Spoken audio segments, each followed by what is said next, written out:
ಎಲ್ರಿಗೂ ಜೈ ಭೀಮ್. ಏನು ಸಾಮಾಜಿಕ ನ್ಯಾಯ ಅನ್ನುವ ಒಂದು ಸಿದ್ಧಾಂತದ ಮೇಲೆ ಇವತ್ತು ಏನು ಎಲೆಮರೆಕಾಯಿ ಅಂತಿರುವ ಈ ಅಲೆಮಾರಿ ಸಮುದಾಯಗಳು ಸಮಾಜದ ಮುಖ್ಯವಾಹಿನಿಗೆ ಬರ್ತಾವಂತ ಭಾಳ ಒಂದು ಕನಸು ಕಂಡಿದ್ದೀವಿ ನಾವು. ಅಹಿಂದ ನಾಯಕರು ಸಾಮಾಜಿಕ ನ್ಯಾಯದ ಪರವಾಗಿರತಕ್ಕಂಥ ಒಬ್ಬ ಈ ನಾಡಿನ ಘನವೆತ್ತ ಮುಖ್ಯಮಂತ್ರಿಗಳು ಏನೋ ಒಂದು ನ್ಯಾಯ ಕೊಡಿಸ್ಬೋದು ಅಂತ ನಾವು ಏನು ಕನಸು ಕಂಡಿದ್ದೀವಿ, ಆ ಕನಸು ನುಚ್ಚು ನೂರಾಗುವುದು ಆಗಿದೆ ಅನ್ನೋದು ತಮ್ಮೆಲ್ಲರಿಗೂ ಗೊತ್ತಿದೆ. ಈ ಭಾಳಷ್ಟು ಎಲ್ಲ ರಂಗಗಳಲ್ಲೂ ಹಿಂದುಳಿದಂಥ ಈ ಸಮುದಾಯಗಳು ಏನು 59 ಅಲೆಮಾರಿ ಸಮುದಾಯಗಳಿಗೆ ಪ್ರತ್ಯೇಕವಾದ 1% ಮೀಸಲಾತಿ ಕೊಡಬೇಕಾಗಿತ್ತು.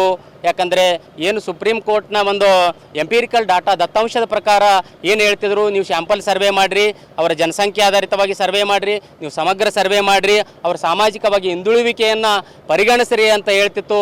ಡಾಕ್ಟರ್ ಎಚ್ ಎನ್ ನಾಗಮೋಹನ್ ಅವರು ಏನು ಮಾಡಿದ ದತ್ತಾಂಶ ಅದು ಅಂಕಿ ಅಂಶಗಳ ಸಂಖ್ಯೆ ಸಮೇತ ಅವರು ಏನು ಕೊಟ್ಟಿದ್ರು, ನಮ್ಗೆ ವಿಶೇಷ ಪ್ರಾತಿನಿಧ್ಯದ ಅಡಿ ಪ್ರವರ್ಗ 1 ಅದರ ಅಡಿಯಲ್ಲಿ ಪ್ರಥಮ ಪ್ರಾಶಸ್ತ್ಯದ ಮೇರೆಗೆ ನಮಗೆ 1% ಈ ಅಲೆಮಾರಿ ಸಮುದಾಯಗಳಿಗೆ ಪ್ರತ್ಯೇಕವಾದ ಒಂದು ಮೀಸಲಾತಿ ಕೊಡ್ರಿ ಅಂತ ಅವರು ಶಿಫಾರಸು ಮಾಡಿದರು. ಅದನ್ನು ಯಾವುದು ಪರಿಗಣನೆಗೆ ತಗೊಳ್ಳದೆ ಮಾನ್ಯ ಮುಖ್ಯಮಂತ್ರಿಗಳು ಹಾಗೂ ಸಚಿವ ಸಂಪುಟದ ಎಲ್ಲ ಸಚಿವರು ಸೇರಿಕೊಂಡು ಇವತ್ತು ಅಲೆಮಾರಿಗಳನ್ನು ಒಂದು ಪ್ರಪಾತಕ್ಕೆ ತುಳಿ ಅನಾಥರನ್ನಾಗಿ ಮಾಡಿದ ಈ ಘನ ಸರ್ಕಾರಕ್ಕೆ ನಾವು ಧಿಕ್ಕಾರ ಹೇಳ್ತಾ ಇದ್ವಿ. ಎಷ್ಟೋ ಸ್ವತಂತ್ರ ಸಿಕ್ಕು 79 ವರ್ಷಗಳು ಗತಿಸಿದ್ರು ಕೂಡ ಅತಂತ್ರ ಪರಿಸ್ಥಿತಿಯಲ್ಲಿರ್ತಕ್ಕಂಥ ಈ ಅಲೆಮಾರಿ ಸಮುದಾಯಗಳ ಜೀವನ ಶೈಲಿ ನೀವು ನೋಡ್ಕೋತ ಬಂದಿದ್ದೀರಿ. ದಿನ ಬೆಳಗಾದರೆ ಇವರು ಶೈಕ್ಷಣಿಕವಾಗಿ ಮುಂದುವರೆದಿಲ್ಲ, ಸಾಮಾಜಿಕವಾಗಿ ಮುಂದುವರೆದಿಲ್ಲ, ಇವರಿಗೆ ಶಾಶ್ವತವಾದ ನೆಲೆ ಇಲ್ಲ, ಇವರು ರಾಜಕೀಯ ಪ್ರಾತಿನಿಧ್ಯದ ಕನಸೇ ಇಲ್ಲ, ಮೀಸಲಾತಿಯ ಗಂಧಗಾಳಿಯೇ ಗೊತ್ತಿಲ್ಲದ ಈ ಸಮುದಾಯಗಳಿಗೆ ಇವತ್ತು ನೀವು ನಮ್ಮನ್ನೆಲ್ಲ 59 ಸಮುದಾಯಗಳ ಅಲೆಮಾರಿ ಸಮುದಾಯಗಳನ್ನು ನೀವೇನು ಇವತ್ತು ನಮಗೆ ಒಂದುಗೂಡಿಸಿದಿರಿ, ನಮಗೆ ಮತ್ತಷ್ಟು ಶಕ್ತಿ ಕೊಟ್ಟಿದಿರಿ. ಎಂದೂ ಈ ಕೋರ್ಟ್ನ ಕಟಕಟಿಯನ್ನು ನೋಡದೇ ಇರತಕ್ಕಂಥ ಈ ಸಮುದಾಯಗಳನ್ನು ಇವತ್ತು ಸುಪ್ರೀಂ ಕೋರ್ಟ್ನ ನೀವು ಮೆಟ್ಟಿಲು ಹತ್ತುವಂಥ ಕೆಲಸ ನೀವು ಮಾಡಿದ್ರಿ, ನಿಮ್ಗೆ ನಾವು ಋಣಿಯಾಗಿರ್ತೀವಿ. ಇಂಥ ಈ ಸಮುದಾಯದ ಶಾಪ ನಿಮಗೆ ತಟ್ಟಲಾರದೆ ಬಿಡುವುದಿಲ್ಲ. ಮುಂದಿನ ದಿನಮಾನಗಳಲ್ಲಿ ನನ್ನ ಸಹೋದರ ಸಮುದಾಯಗಳು ಕೂಡ ನಮಗೆ ಅವ್ರಿಗೆ ಗೊತ್ತದ, ನಮ್ಮ ಎಡಗೈ ಸಮುದಾಯದವ್ರಿಗಾಗಿರೋ ಬಲಗೈ ಸಮುದಾಯದವ್ರಿಗೆಲ್ಲ ಖಂಡಿತವಾಗಿ ಗೊತ್ತಾಗದ. ಅಲೆಮಾರಿ ಸಮುದಾಯದವರಿಗೆ ಒಂದು ಸಾಮಾಜಿಕ ನ್ಯಾಯ ಸಿಗಬೇಕಾಗಿತ್ತು, ಅವರಿಗೆ ಅನ್ಯಾಯ ಆಗಿದೆ. ಅವ್ರು ಬೇಕಾದ್ರೆ ನಮ್ಮದು 0.5% ನಿಮಗೆ ಕೊಡ್ತೀವಿ, ನೀವು ಮುಂದೆ ಬರ್ರಿ ಅನ್ನೋ ಒಂದು ಆಲೋಚನೆ ಅಂತ ನನ್ನ ಸಹೋದರ ಸಮುದಾಯಗಳ ಬಳಿ ಆದ. ಮಾನ್ಯ ಮುಖ್ಯಮಂತ್ರಿಗಳು ಯಾರು ಒತ್ತಡಕ್ಕೆ ಮಣಿದಾರೋ ಗೊತ್ತಿಲ್ಲ, ಆದರೆ ನಿಮ್ಮ ರಾಜಕೀಯ ಒಂದು ಆಟದಲ್ಲಿ ನಮ್ಮನ್ನು ಈ ಅಲೆಮಾರಿಗಳನ್ನು ಅನಾಥರನ್ನಾಗಿ ಮಾಡಿಸಿದಿರಿ. ನೀವೇನು ಸಾಮಾಜಿಕ ನ್ಯಾಯದ ಪರವಾಗಿ ಇದ್ದೀನಂತ ಹೇಳ್ತಾ ಇದ್ರಿ, ಸಾಮಾಜಿಕದ ನ್ಯಾಯ ಅನ್ನೋದು ಇವತ್ತು ಕಗ್ಗೊಲೆ ಆಗ್ಯದ.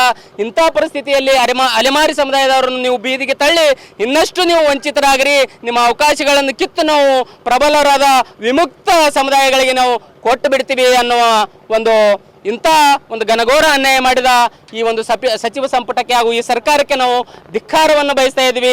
ನಾವು ಹೆಚ್ಚೇನು ಕೇಳ್ತಾ ಇಲ್ಲ, ನಮಗೆ ಮೂಲಭೂತ ಸೌಲಭ್ಯಗಳು ಕೊಡ್ರಿ, ನಮಗೂ ಒಂದು ಶಿಕ್ಷಣ ಕೊಡ್ರಿ, ನಾವು ಮನುಷ್ಯರಂತೆ ಬಾಳ್ತೀವಿ, ಇಂಥ ನಾಗರಿಕ ಸಮಾಜದಲ್ಲಿ ನಾವು ಸಮಾಜದ ಮುಖ್ಯವಾಹಿನಿಗೆ ಬರ್ತೀವಿ ಅನ್ನುವ ಇಂಥ ನಮ್ಮ ಕನಸುಗಳಿದ್ದು, ಆ ಕನಸನ್ನೆಲ್ಲ ಇವತ್ತು ನುಚ್ಚು ನೂರು ಮಾಡಿದಿರಿ.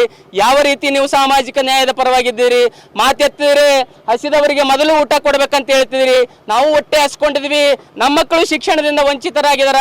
ಇಂಥ ಹಸಿದವರಿಗೆ ಅನ್ನ ಕೊಡದೆ ನೀವು ಅನ್ನರಾಮಯ್ಯನಾಗಿದ್ದೀರಿ. ಆದರೆ ಇವತ್ತು ನಮಗೆ ಅನ್ಯಾಯ ಮಾಡಿ ನೀವು ಅನ್ಯಾಯ ರಾಮಯ್ಯ ಆಗಬೇಡ್ರಿ, ಈ ಕಳಂಕ ನಿಮಗೆ ಶೋಭೆ ತರುವಂಥದ್ದಲ್ಲ.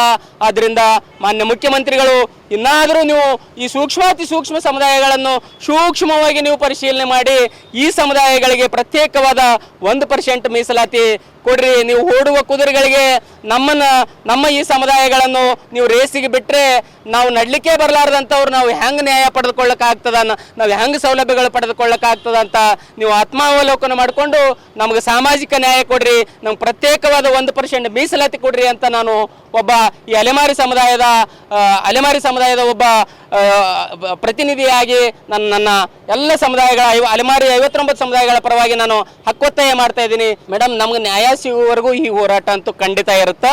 ಯಾಕಂದ್ರೆ ನಮ್ಗೆ ಧ್ವನಿ ಇಲ್ಲದೇ ಇರಬಹುದು. ಬಾಬಾ ಸಾಹೇಬ್ ಅಂಬೇಡ್ಕರ್ ಅವರು ಏನು ಹಾಕಿಕೊಟ್ಟಂಥ ಈ ಸಂವಿಧಾನ ಸಮಾನತೆಯ ಒಂದು ತತ್ವ ಸಿದ್ಧಾಂತಗಳನ್ನು ನಾವು ಅನುಕರಣೆ ಮಾಡ್ಕೊತ ಬಂದಿದ್ವಿ. ಇಂಥ ಈ ಮೀಸಲಾತಿ ಅಂದ್ರೆ ಏನು, ಕೇವಲ 0.01% ಮೀಸಲಾತಿಯನ್ನು ಕೂಡ ಈ ಸಮುದಾಯಗಳು ಇಲ್ಲಿವರೆಗೂ ಪಡೆದುಕೊಂಡಿಲ್ಲ. 15% ಇದು 17% ಮಾಡಿದಿರಿ. ಆದರೆ ನಮ್ಮ ಸಮುದಾಯಗಳು ಪಡೆದುಕೊಂಡದ್ದು ಎಷ್ಟು ಅನ್ನೋದು ನೀವೆಲ್ಲ ಆಲೋಚನೆ ಮಾಡಬೇಕು.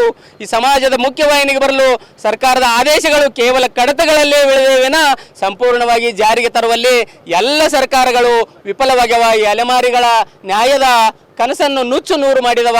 ನಮ್ಮನ್ನು ಏನೋ ಈ ಮರಣ ಶಾಸನ ಬರೆದಿದ್ದೀರಿ, ಏನೋ ಒಳ ಮೀಸಲಾತಿ ಮರಣ ಶಾಸನ ಈಗಾಗಲೇ ಬರೆದು ಬಿಟ್ಟಿದ್ರಿ. ನಮ್ಮ ಈ ಅಲೆಮಾರಿ ಸಮುದಾಯಗಳ ಆ ಮರಣ ಶಾಸನದ ಅಡಿಯಲ್ಲಿ ನಮ್ಮ ಎಲ್ಲ 59 ಅಲೆಮಾರಿ ಸಮುದಾಯಗಳಿಗೆ ದಯಾಮರಣ ಕೊಟ್ಟು ಬಿಡ್ರಿ ಅಂತ ಈ ಮೂಲಕ ನಾನು ಒತ್ತಾಯ ಮಾಡ್ತಾ ಇದ್ದೀನಿ.